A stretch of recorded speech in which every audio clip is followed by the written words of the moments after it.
नमस्कार मित्रांनो, समर्थ लेखणीमध्ये आपल्या सगळ्यांचे स्वागत। राष्ट्र निर्माण पार्टीने महाराष्ट्रामध्ये दमदार अशी एंट्री घेतलेली आहे। राष्ट्र निर्माण पार्टीमध्ये मिलिंद डॅनियल यांनी वीरेंद्र सावंत यांच्या उपस्थितीमध्ये पालघर येथे नुकताच प्रवेश केलेला आहे। प्रवेश करण्यामागचं कारण त्याने असं सांगितलं की बाकीचे पक्ष, पदाधिकारी, निवडून आलेले उमेदवार हे पालघरकडे पूर्णतः दुर्लक्ष करत आहेत। एकनाथ शिंदेंच्या बालेकिल्ल्याजवळ असलेलं पालघर याच विभागामध्ये आताचे नेते मंडळी, मंत्री संत्री दुर्लक्ष करत आहेत। त्यामुळे लोकांचे अतोनात हाल होत आहेत। या लोकांचे प्रश्न सोडवण्यासाठी राष्ट्र निर्माण पार्टीमध्ये यांनी प्रवेश केला आहे। कुणी?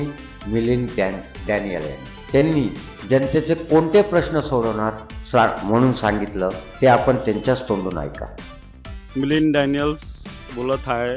या भागामध्ये भरपूर काय प्रश्न आहे ते मी उभं राहून सॉल्व्ह करायचा प्रयत्न करणार आणि जेवढं होऊ शकतो ते प्रश्न सर्व मागे लावून, पाठी लागून, रात्र अर्धरात्री असून द्या तर मी त्या विचाराचा आहे। आणि माझे पण जे आहे म्हणजे वीरेंद्र सावंत आहे त्यांचं पण आहे सोबत, माझा सपोर्ट त्यांना आहे, त्यांचा सपोर्ट मला आहे। ते एक चांगलं गोष्ट आहे की आम्ही एकमेकाला धरून चालतो आहे। आणि ते पण अर्धी रात्री, मी पण अर्धी रात्री, ते पण कधी पण असतात माझ्याबरोबर। आणि वसई विरार हे खूप मोठं आहे, खूप मोठं आहे आणि त्यामध्ये भरपूर सारे प्रश्न आहे, भरपूर सारे। आता तर ते डेव्हलपमेंट होत आहे तिकडे आणि भरपूर सारं प्रश्न लोकांचे आहे, पाणीचे, लाईटचे आहे। हर एक वर्ष पाणी जमतात तिकडे। नालासोपारा बोला, तुम्ही वसई बोला, ते बघणारा आणि बोलणारा कोण पण नाही या भागामध्ये। त्यांचं जे काम चालतंय ते काम होतच राहतात, त्यांचं ते काम एकदा आले गेले मग नंतर ते प्रश्न कोण बोलत पण नाही आणि कोण उभा पण नाही राहतात त्यामध्ये। आणि त्यामध्ये नुकसान कोणाचं होतं? तिकडचं राहणारे लोकांचं होतं। त्यांचं ऐकणारे कोण पण नाही या भागामध्ये। ते येतात जातात, म्हणजे प्रश्न सॉल्व्ह होताच नाही तिकडे।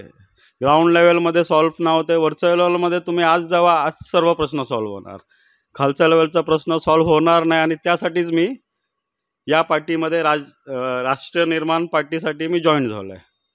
ओके, धन्यवाद सर मिलिंद साहेब, तुमचा आम्ही हार्दिक स्वागत करत आहोत।